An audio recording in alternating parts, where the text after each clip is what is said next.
Olá, está começando o Segurança em Foco, o programa da TV Mar, canal 25 da NET, que analisa a segurança pública e privada de Alagoas, do Brasil e do mundo.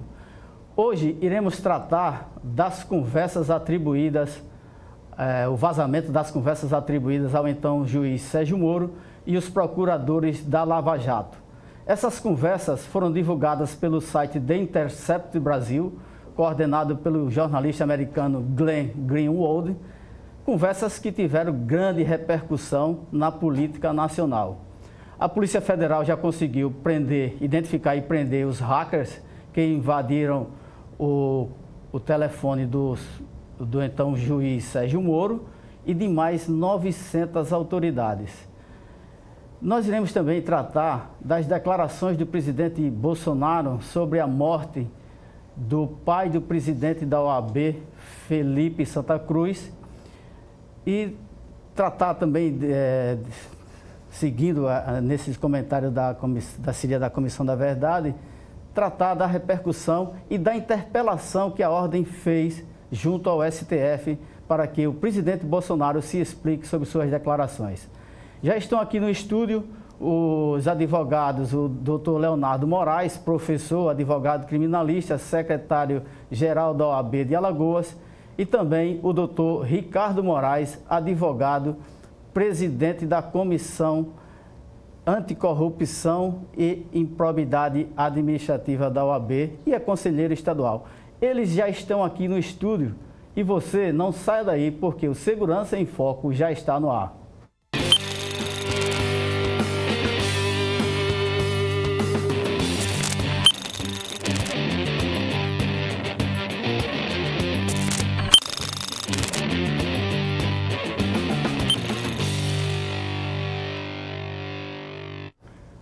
O Segurança em Foco está começando, o programa que é transmitido ao vivo pelo canal 25 da NET, na TV Mar, pelo portal Gazeta Web e pelas nossas mídias sociais, nossas redes sociais. Ou seja, estamos falando para o mundo.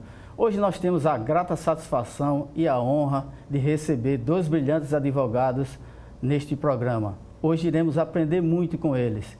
Bom dia, doutor Leonardo. Bom dia, doutor Ricardo. Bom dia. Hoje temos muito assunto para tratar e vamos ser bastante objetivos para aproveitar esse tempo e aprender com os senhores. Sobre o vazamento da Lava Jato, as conversas atribuídas ao então juiz Sérgio Moro e procuradores, qual a sua análise sobre o conteúdo, se são atitudes próprias ou impróprias de um juiz? Primeiro, bom dia ao senhor, né? Claro, agradeço muito o convite, né, que foi feito. Ao amigo também do Dr. Ricardo Moraes, grande criminalista e amigo também de longas datas, né? Enfim, um prazer, bom dia a todos.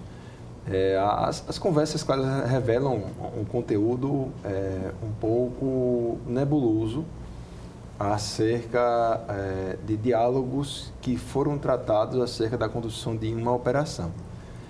Claro que partindo do pressuposto de que o conteúdo é verdadeiro e também respeitando a presunção de inocência, eu vou sempre tratar aqui de supostas mensagens, até para a gente não cometer aqui nenhuma injustiça em algum comentário nosso.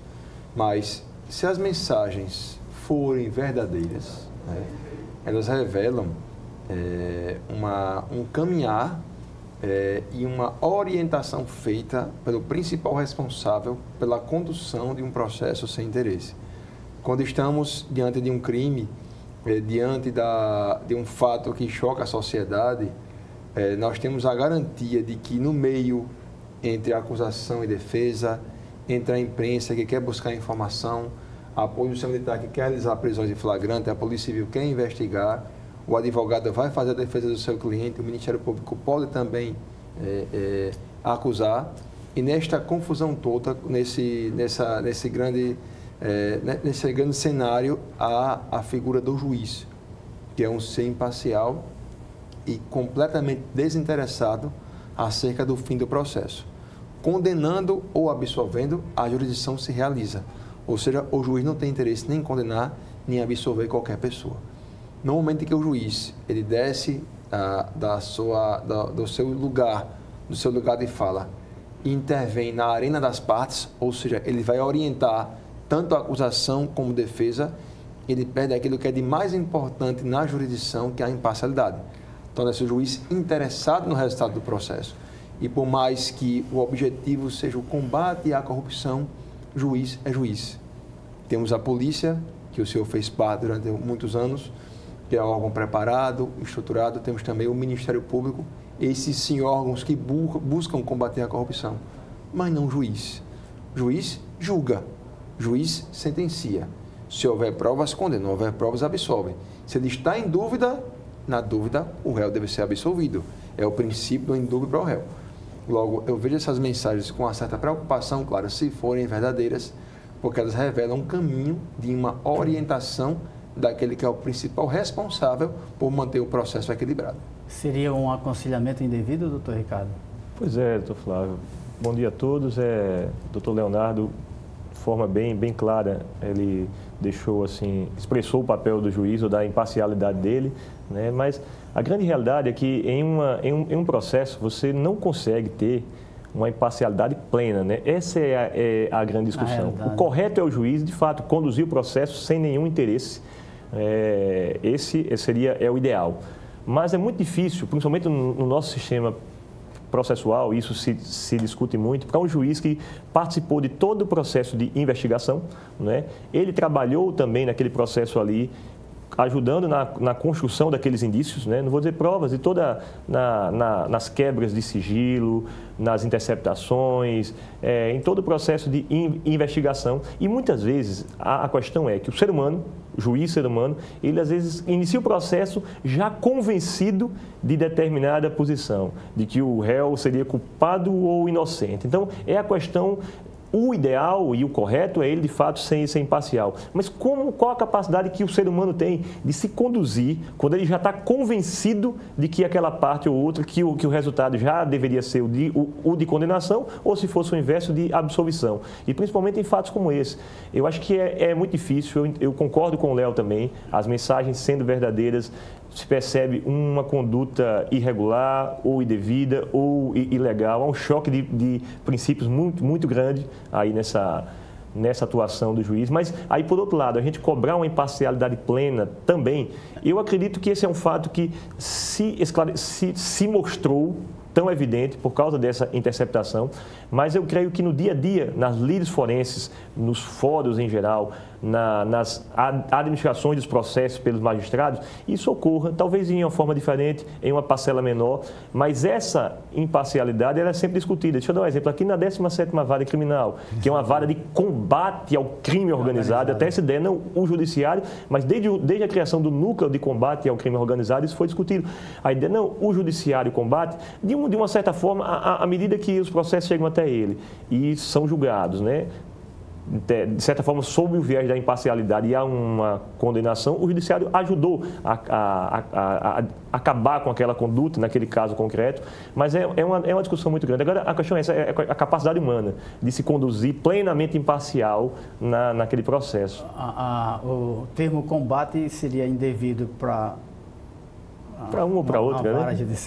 Para uma vara judicial. Mas o senhor não acredita que em investigações de grande complexidade, em que o delegado, através de suas representações, não consegue, mais das vezes, convencer com o papel, né, da letra fria, da representação criminal, ir lá e despachar com o juiz, isso é muito frequente, como promotor também nos fóruns municipais, o gabinete do juiz é praticamente ao lado do promotor. Então, isso não é uma coisa comum? E qual seria o limite que teria juízes, promotores e delegados nessa convivência que tem um fim, eu acho que um fim comum a todos, né? Que seria o combate ao crime? Eu até incluiria, né, juízes, promotores, delegados e advogados, né, e defensores públicos, né? Também vamos lá. Né, o senhor falou de algo interessante, né? A gente, até pouco tempo, o senhor falou no interior, algumas varas do interior são assim, mas aqui na capital, até alguns anos atrás, a sala do promotor era em frente à sala do juiz, dentro da vara. O relacionamento entre promotor e juiz, até porque são órgãos do Estado, né, são representantes, eles representam o Estado. né, ali, tanto o Ministério Público como o dono da ação penal, como o juiz. Então, há uma relação muito mais próxima, né? E você achar que não tem um envolvimento, aquele envolvimento não pode fluir, infelizmente eu acho que pode influir bastante em um julgamento. Mas não pode deixar de se criticar ou, de certa forma, haver as responsabilidades por tal condução.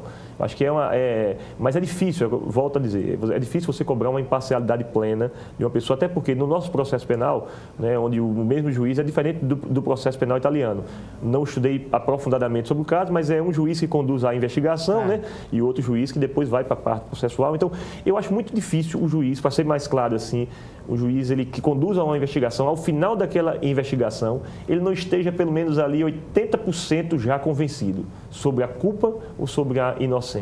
Então, a condução dele tende a ser, de certa forma, naturalmente levada por determinados viés, né? Se fosse um outro juiz, não. Aquele juiz ali sai e entra um outro juiz que não está mais, de certa forma, envolvido com toda aquela situação. Talvez a gente conseguisse uma imparcialidade maior, né? Doutor Léo pode ajudar mais nisso. Um ponto que o Ricardo falou é importante, né?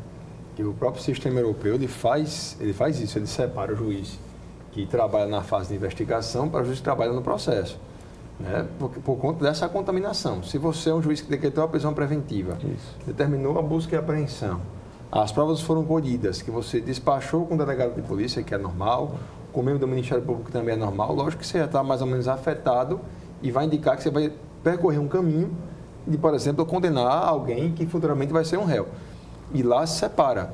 Há um juiz trabalhando na fase de investigação e o outro que trabalha no processo, para que não haja justamente essa violação ao princípio da parcialidade. No Brasil é diferente. No Brasil, justamente o juiz que teve contato com a prova em primeiro lugar, ele é prevento para julgar o processo que ainda vai aparecer. Você vê perceber que o sistema brasileiro ele é antigo, ele é um sistema arcaico e, como se fala, um sistema inquisitivo, em que ele confunde e coloca o juiz em mais de uma função ao mesmo tempo. A questão da imparcialidade ele é fundamental. E até um princípio, né? É uma garantia fundamental para cada pessoa. Claro que o juiz ele tem contato com as pessoas, ele é um ser do mundo, ele tem religião, ele tem suas preferências, suas frustrações, ele não é um ser humano normal. Mas tem uma relação muito, muito umbilical com a neutralidade, porque ninguém é neutro. A imparcialidade, ela pode ser colocada por uma decisão consciente. Ou seja, mesmo que eu saiba e mesmo que eu tenha uma crença muito forte de que aquela pessoa é culpada, faltou provas. O que é que eu faço? Eu absolvo. Então, posso, através de uma decisão consciente, tentar um pouco me afastar daquilo até que é a minha convicção pessoal, porque faltam provas, por exemplo. Essa questão esse primado das hipóteses sobre os fatos, que é um autor chamado Franco Cordeiro, que é um italiano, que ele fala muitas vezes que já tem uma decisão inicial já tomada e ele vai buscar as provas ao longo do processo para confirmar a decisão que já tomou antes. Quer dizer, isso também ataca a imparcialidade.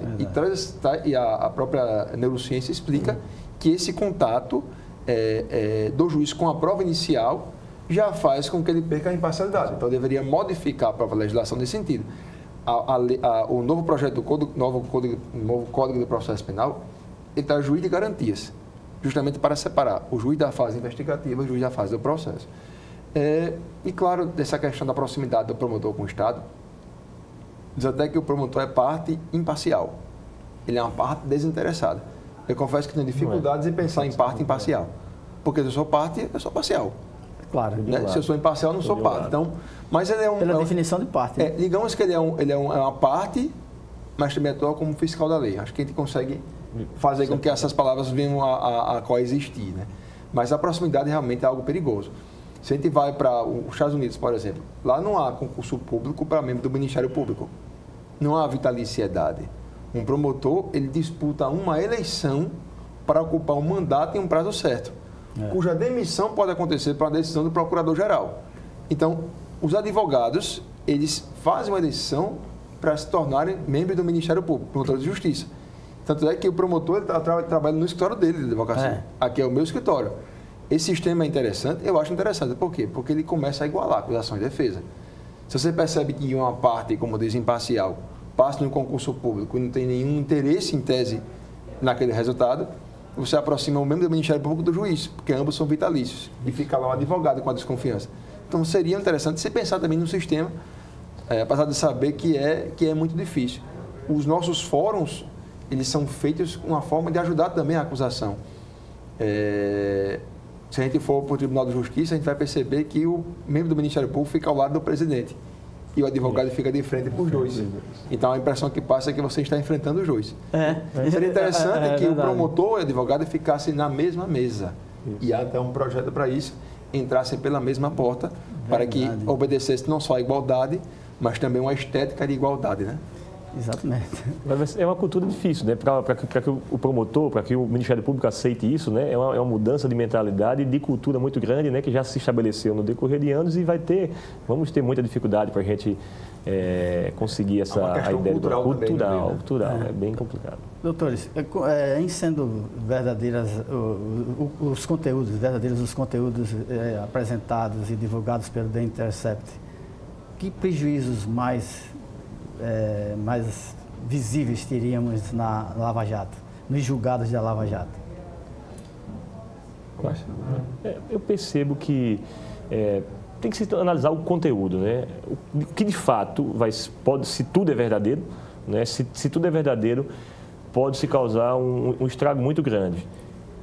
Mas há aquela discussão também técnica e principiológica, né, de como essa prova foi produzida. Ela pode ter um efeito para beneficiar a defesa, né, nos processos da Lava Jato. Isso vai atingir uma gama muito grande de pessoas. Por sua vez, não vai poder ser utilizada contra ou para imputar penalmente ou servir de prova para uma responsabilização penal ou criminal dos envolvidos naquela interlocução, né? Pela forma que a prova foi obtida e por outras situações. Mas nos processos da Lava Jato, né, o doutor Leonardo pode explicar com mais propriedade, pode estar mais afeto a essa... Mas nos processos isso pode causar um estrago muito grande em termos eu acho que a insegurança jurídica nessa situação, que já está existindo, né, por causa dessa dúvida, e o risco é muito grande para atingir desde o início daquela cadeia e muita gente ser beneficiada. Por isso que eu não sei até que ponto isso vai avançar, né, com relação a essas provas. Né, doutor Leonardo? É um tema difícil, né? A gente está atravessando um momento, Ricardo, de muita relativização de direitos fundamentais. Uma das propostas, inclusive, das 10 medidas de combate à corrupção, seria de relativizar a prova ilícita se ela fosse obtida de boa fé. E a advocacia como um todo se mostrou contra isso, porque não se pode relativizar uma prova ilícita. Se a prova é ilícita, ela é ilícita e pronto. E não se pode usar uma prova ilícita com o fim de condenar, absolver pode, com o fim de condenar uma pessoa. E se a gente fosse usar esse mesmo argumento, e partindo do pressuposto de que as mensagens são verdadeiras, mas obtidas por meio ilícito, a gente poderia aproveitar uma prova ilícita. Entendeu? Inclusive os argumentos que foram defendidos, por exemplo, pelo procurador-chefe da Lava Jato. O Deltan Dallagnol, ele falou que é possível se admitir uma prova ilícita se for de boa fé. Então vem a pergunta, aquele conteúdo daquelas mensagens, eles, se forem verdadeiros, são importantes? São. Revelam uma proximidade entre quem julga e quem acusa? Revelam. Revelam que havia uma orientação sobre delações que seriam realizadas, mensagens colocadas de madrugada, juízes falando que é normal conversar com o advogado, agora não vi nenhuma mensagem desse mesmo sentido conversado também com os advogados da defesa dos acusados. Ele não é juiz, não mantém a igualdade. Então, se fosse parte desse pressuposto, a prova disso seria admitida. Agora, eu serei sempre contra. Acho que o Ricardo pensa da mesma forma, que a gente não pode ser incoerente. Se a gente pensa que a prova ilícita é ilícita por princípio, a gente não pode escolher que é possível para um e não pode ser para outro. Então, a prova ilícita ela não pode ser usada contra o réu. Nunca. Mas a favor pode. A preservação desses conteúdos é fundamental, né? E já há decisões do ministro Fux e agora mais recente do Alexandre Moraes, determinando que esses conteúdos sejam enviados para o STF e que sejam preservados. Porque havia uma possível afirmação do ministro Sérgio Moro dizendo que esses conteúdos deveriam ser destruídos. O interessante, doutor Flávio, é que às vezes até o conteúdo, né, o conteúdo que é dito, Tem coisas que talvez interfiram nessa relação e sejam de fato ilícitos, mas tem muita coisa desse conteúdo que você percebe que não há nada anormal, né? Então, tem que se olhar também o contexto onde foi colocado. Isso faz uma diferença imensa. Você diz uma coisa, você é retirado daquele contexto. Então, tudo tem que ser avaliado. O problema é que nós fazemos um pré-julgamento de tudo. A gente recebe uma informação e às vezes a gente acha, já tem aquela informação como verdadeira. Você vê situações, fatos, todo mundo corre um risco muito grande hoje com rede social, com internet. Porque se alguém quiser destruir a imagem de uma pessoa, às vezes é muito fácil, porque nós recebemos qualquer informação falando mal de alguém e nós repassamos essa informação ou determinado conteúdo, muitas vezes que tem um viés negativo, e às vezes a gente não checa, né? E numa forma mais ampla, eu acho que tudo isso tem que ser checado. Porque eu não acredito numa parcialidade, vamos dizer, os juízes foram parciais, mas naquela parcialidade com interesse político para beneficiar A e B. Eu não vejo nem no ministro Sérgio Moro, apesar dele ter aceito um cargo que, ele aceitou um cargo do governo, mas eu não percebo esse interesse nele, nem nos promotores, em beneficiar alguém e prejudicar outro. Eu percebo uma lisura e um interesse em combater a corrupção contra quem quer que seja. Agora, a forma que eles usaram, aí é outra história. O que eles permitiram que se fizesse, aí a estratégia feita e esses fatos, né, essas interceptações, mas eu não percebo a motivação, como alguns querem trazer. Foi para prender o fulano e tal, né? Foi tudo para prejudicar aquele. Eu não consigo ver nesse ponto. Aí, como eu disse, talvez os conteúdos divulgados mostram isso. Mostram isso, necessariamente não é. Agora que existe, a grande questão, aí você vai lá para a ideia, né, da Idade Média de Maquiavel, os fins justificarem os meios, né? Essa é a grande questão. Para isso é como se fosse, né, a ideia pode. Aí é onde a gente entra em toda essa discussão, né? Eles tinham uma finalidade boa, né? Os meios, aí a gente vai discutir o que é que pode, as consequências desses meios, mas eu acho que a finalidade em si não era, como alguns querem trazer, era política para tirar fulano da campanha, para não sei o que, para isso. Eu, sinceramente, eu não vejo dessa forma. E já há questionamentos agora sobre a atuação do ministro Sérgio Moro nessa investigação, o acesso dele a essas investigações e até a possível divulgação que ele teria possivelmente feito, sobre autoridades que tiveram seus telefones também invadidos. Eu vi uma nota da OAB que ela recomendou afastamento como forma de preservar as investigações. E assim que foi feita aquela busca e apreensão e a prisão temporária, que é ilegal, dos hackers, de que aquele material seja destruído, né? E não pode destruir, porque naquele material está o texto em relação ao contexto. É claro que as notícias elas falam um trecho, né, de uma mensagem sem um contexto, que a gente tem que saber o contexto, sim, que é importante. A gente não pode ter esse mal de acusar alguém através de uma pílula, né? Tem que observar a conversa feita como um todo. Mas ele falou nas jornais de que poderia destruir as provas, mas não pode destruir provas. A decisão de destruir as provas vindo através do juiz. E o Supremo Tribunal Federal já chamou para si, peraí, determina que o material seja enviado em 48 horas para o Supremo Tribunal Federal, até para observar uma mensagem que trazia um caminho de que membros da Lava Jato estariam a investigar secretamente eventuais comportamentos praticados pelo ministro Dias Toffoli. E a gente sabe que Dias Toffoli é ministro do Supremo Tribunal Federal e só quem investiga ele é a Procuradoria-Geral da República. Não pode o Procurador da República investigar ministro do Supremo Tribunal Federal. Então, por esse motivo, é outra questão que pode ser alegada como ilegalidade que ele chamou para si. Sobre a questão da conotação política, de objetivos, é muito difícil falar sobre isso. Mas há elementos que são importantes a ser levados em consideração. A exposição de uma delação premiada momentos antes da eleição. E, notadamente, uma nomeação assim que o resultado da eleição foi sacramentado. E os próprios procuradores do Lava Jato falaram do perigo que aquilo representava. Então, a suspeição não vem somente daqueles que têm um pensamento mais alinhado com outro candidato, com o Haddad, ou com o PT, ou qualquer outro candidato, ou Centrão, não importa. Mas veio também das pessoas que fazem parte da Lava Jato. Eu vejo assim, essa questão com muito receio, porque nós advogados pensamos na nossa atividade, a gente só tem a palavra e a lei. No dia que a nossa palavra não vale de nada, ou que a lei é colocada em segundo plano, porque aí vem os fins justificam os meios, eu não sei como amanhã a gente vai sustentar que vivemos uma democracia.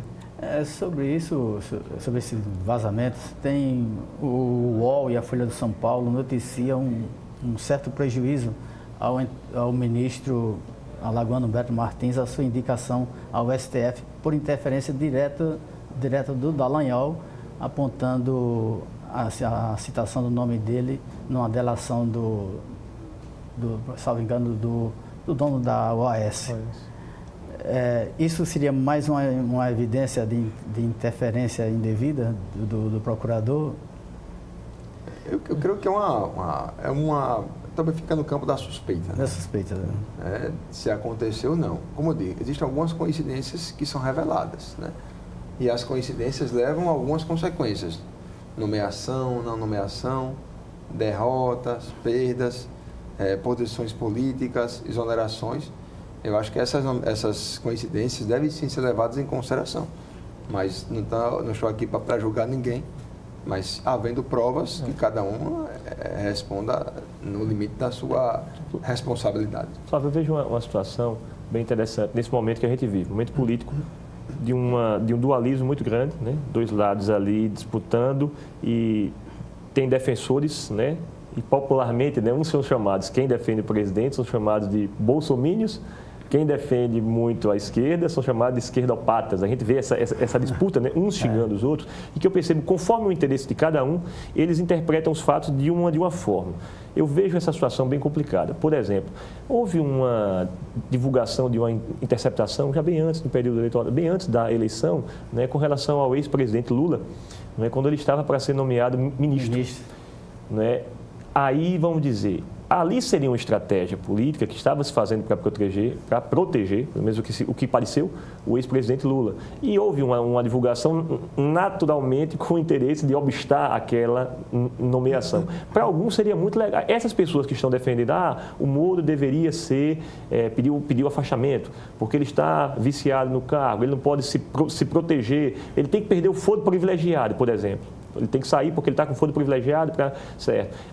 Essas mesmas pessoas que estão dizendo isso, diriam, não, o Lula tinha que ter sido ministro, porque ele teria pego o foro privilegiado para se proteger da mesma investigação. Conforme o lado que você tiver, você pensa de uma forma diferente. E você argumenta o argumento, eu vejo muito, infelizmente, de alguns, eu quero a defesa da Constituição, do devido processo legal, dos princípios. Infelizmente, eu vejo muitos não estão preocupados com isso.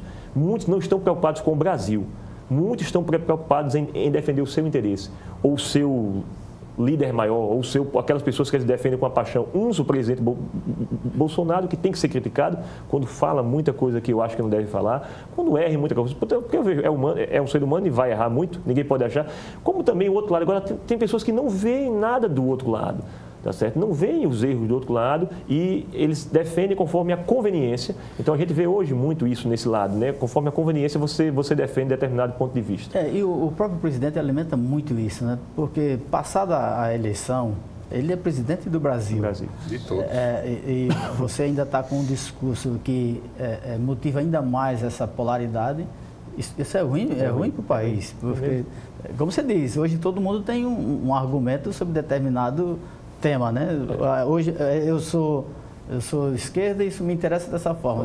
Eu sou direita, eu vou atacar dessa forma. E esse é um grande perigo à própria democracia. O país está dividido, né?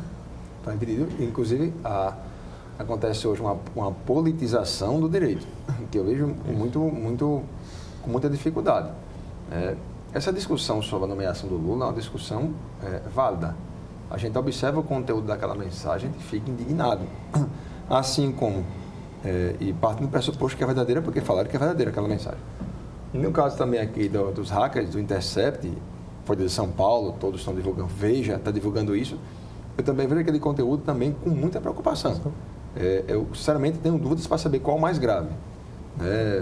Apesar de que hoje a gente tem uma enxurrada de mensagens, pelo que eu vi, um material que me disseram, que eu vi nos jornais, e que ele tem mais ou menos 1 ano de mensagens para serem colocadas todas as semanas nos jornais, para a gente ver a gravidade do que está acontecendo.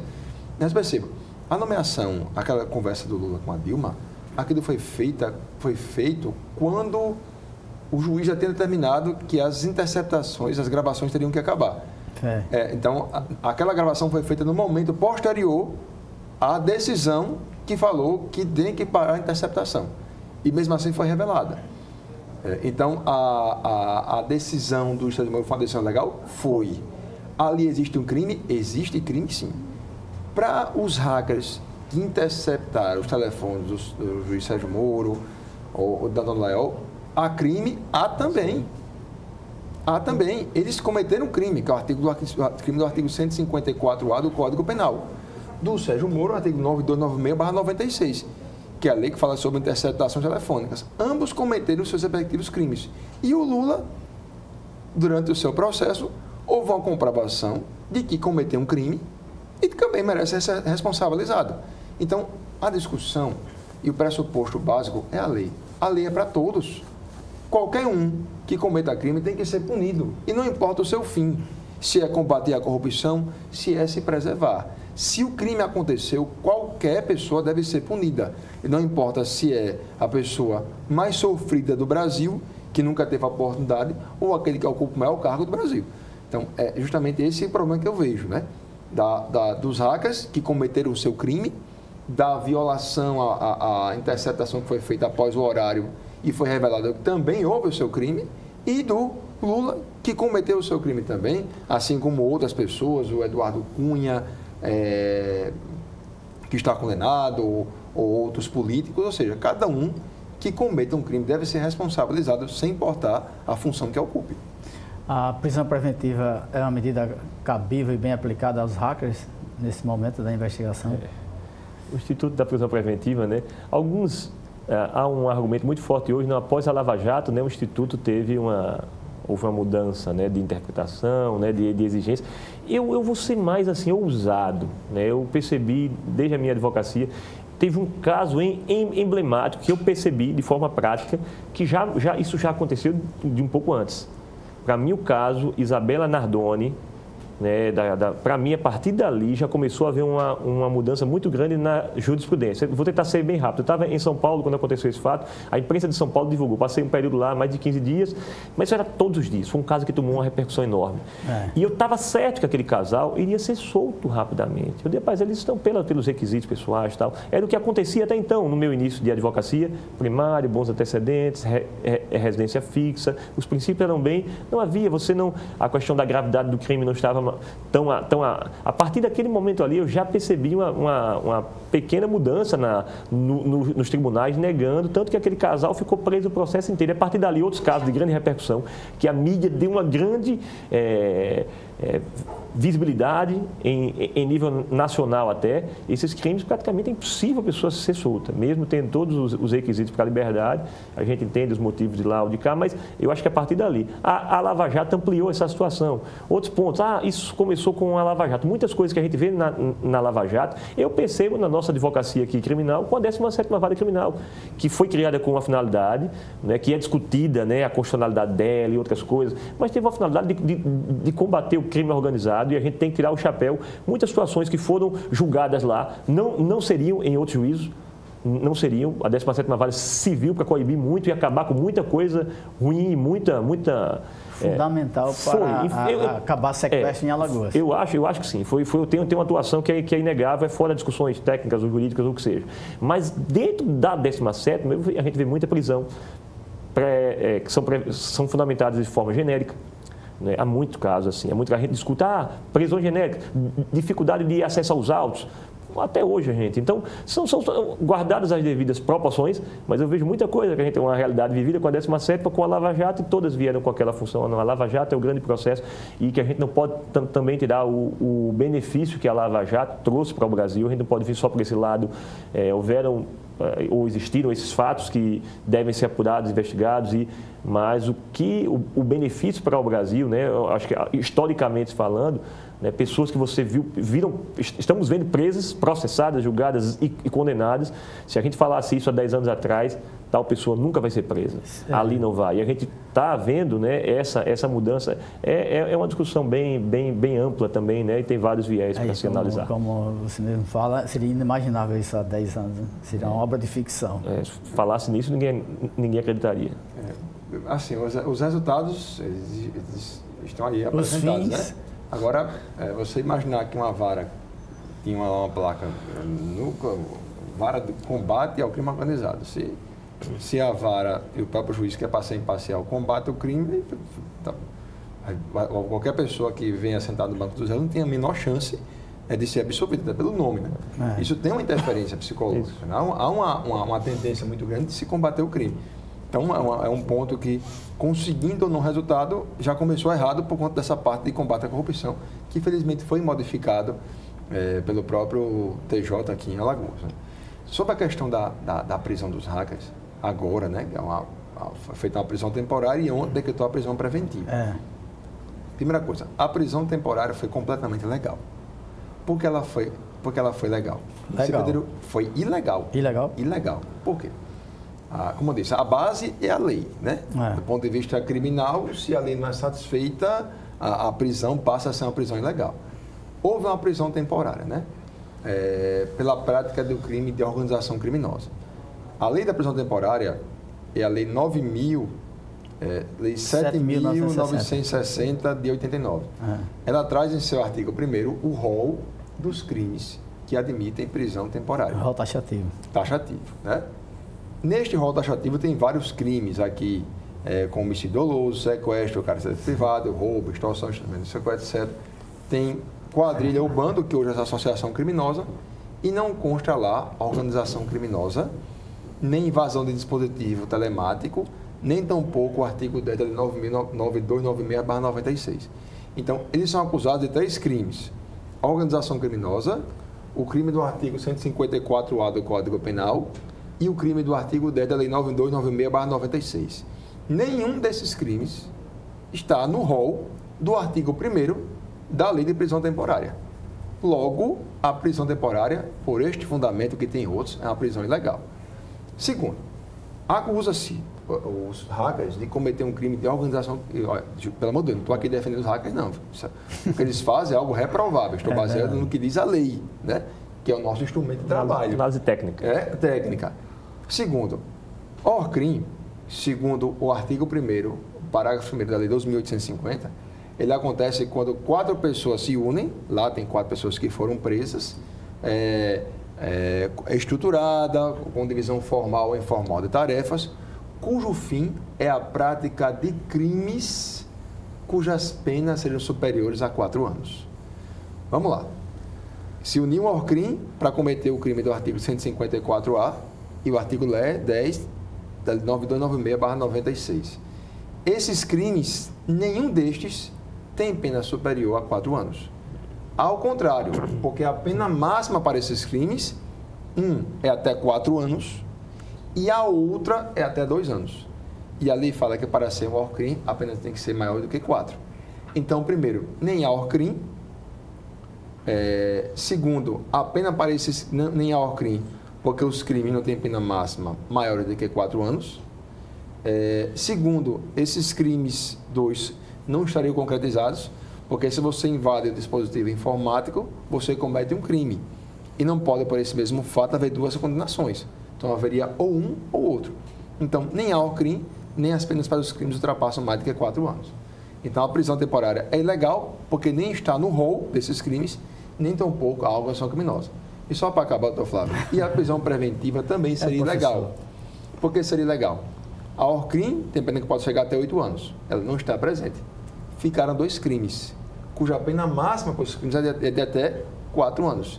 E o Código de Processo Penal, é claro, não se admite prisão preventiva para crimes que tenham pena máxima inferiores, no caso, iguais ou inferiores a 4 anos. Então, nem cabia a prisão temporária, nem tampouco a prisão preventiva. Por isso que eu falei no começo e vou agora reafirmar. Está havendo uma relativização de direitos fundamentais. Esse caminho é muito complexo. Quando há essa disputa maniqueísta entre interesse público e interesse privado, e você disse que o interesse público deve prevalecer, relativizando direitos fundamentais, amanhã qualquer coisa pode acontecer com qualquer pessoa. Doutor Ricardo. É uma realidade difícil, doutor Flávio, doutor Leonardo. Só para fazer o contraponto, né? A visão do operador do direito é essa, técnica, excelentemente explicada pelo Dr. Leonardo. Mas aí, se a gente for ver para o outro lado, né? A visão da sociedade, né? Eu tenho certeza que muita gente que está ouvindo o Leonardo aqui vai, rapaz, não pode ser assim, vai criticá-lo. Mas é uma visão que a gente entende. Olha a gravidade desse crime. Para mim, é um crime que atenta contra a segurança nacional. Um crime que atingiu juízes federais, hoje é ministro, procuradores, que atinge para criar uma situação, expõe algo de uma operação, né, que é da maior operação que já existiu no nosso país de combate no mundo, talvez algo assim, a quantidade de etapas e queira ou não, está causando, ou vai causar, ou já causou, uma insegurança jurídica enorme, né? Porque quais são os resultados, né? Qual é o resultado disso? Quem será beneficiado com isso, né? O direito, né, é algo, a gente tem um direito extremamente bom. Eu já vi, né, e li artigos, né, e vi palestras, inclusive uma palestra de um professor que estava lá em Santana do Ipanema, você lembra? Aquele professor que deu uma palestra lá naquela... ele falou sobre... O Giovanni Moraes. Giovanni Moraes, né? Ele escreve, aí ele disse algo interessante. A gente tem uma Constituição e deve ser defendida, né? Mas, vamos dizer, ela foi feita com base no direito francês, alemão e inglês, né? Trazida, praticamente toda construída com base em legislações que existiam. Aí, qual a discussão? Veja bem, estou fazendo só o contraponto. Essa Constituição, a defesa, a nossa proteção legal é feita para uma sociedade, como a sociedade alemã, inglesa e francesa. A nossa sociedade talvez não estivesse pronta para tal aparato, talvez eu vejo assim, eu sei que é uma discussão extremamente subjetiva, mas você vê, infelizmente, a construção de leis no nosso país, talvez isso mude e está mudando, talvez com o nosso parlamento atual, mas muitas leis são criadas para beneficiar, o cara faz uma lei e já vê o caminho ou a brecha de onde burlar essa lei.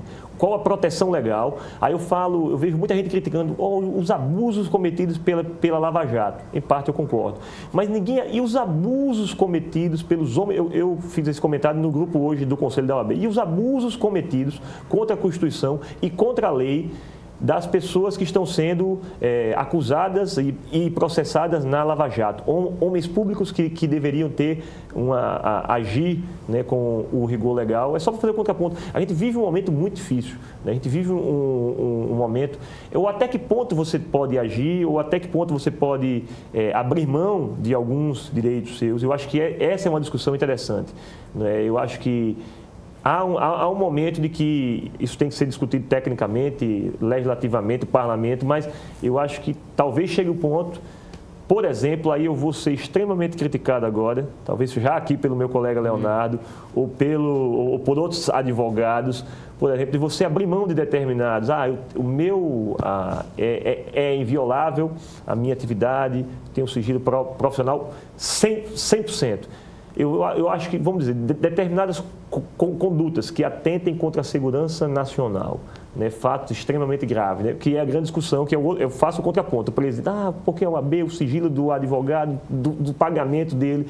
Até que ponto a lei não pode permitir, poxa, eu só posso descobrir determinado crime ou coibir determinada conduta que foi extremamente danosa e perigosa se determinado requisito for retirado. Até que ponto a gente pode discutir isso aí? Se ele não pode... É algo... Hoje nosso problema é tempo. A discussão é muito... A discussão é ampla e não dá tempo nem de discutir o outro assunto. O nosso diretor Ziel e o Max já determinaram que a gente tem apenas 1 minuto para as nossas considerações finais. Ok, doutor Flávio, primeira coisa, agradecer pelo convite, né? O debate, claro que é amplo. Desse aspecto, eu falo de trás para frente, né? Como o Ricardo falou, claro que é um momento em que eu discordo frontalmente, né? Sobre isso. As nossas garantias prerrogativas devem ser respeitadas, claro. Claro que o Ricardo não discorda disso, mas a interceptação do telefone do advogado que conversa com o cliente deve ser preservada. Agora, se o advogado é suspeito de cometer um crime, ele pode ser investigado sem nenhum problema, né? E sobre essa questão das prisões, eu vejo com muito cuidado ou com muita reserva isso, porque, como eu disse, o princípio das coisas é a lei. A lei é o único instrumento que nos garante realmente e efetivamente a liberdade. E se a lei ela é feita para ser respeitada, quem comete crimes, hoje o fato pode ser o mais bárbaro possível, já há um conjunto de regras previamente fabricadas realizadas, positivadas pelo legislador, que devem ser respeitadas. No momento em que alguém comete um crime, mais bárbaro que seja, e aquele que é o Estado, que age em nome da lei, não respeita a lei, também comete o seu crime. E também deve ser responsabilizado, por isso que há os crimes contra a administração pública. Né? Enfim, é um debate muito amplo, né? Queria agradecer muito a oportunidade. Quem sabe um dia, com umas 5 horas, a gente consiga encerrar um tema que é tão grande. Mas obrigado pela oportunidade. Você até mais rápido, aproveitar o tempo que o Léo recebeu, eu quero só agradecer. É uma discussão que com certeza iria levar muito com ele. Já violei a regra. Outros programas talvez sejam necessários e a gente agradece muito a oportunidade de estar aqui, foi muito bom. Muito Nós válido. agradecemos, né? E certamente o telespectador recebeu muitos conhecimentos dessa conversa aqui. Obrigado, vocês nos honraram com suas presenças. O Segurança em Foco está terminando, o programa que será reapresentado em horários alternativos aqui mesmo na TV Mar, canal 25 da NET. E a partir das 16 horas já está disponível nas nossas redes sociais. Até a próxima sexta.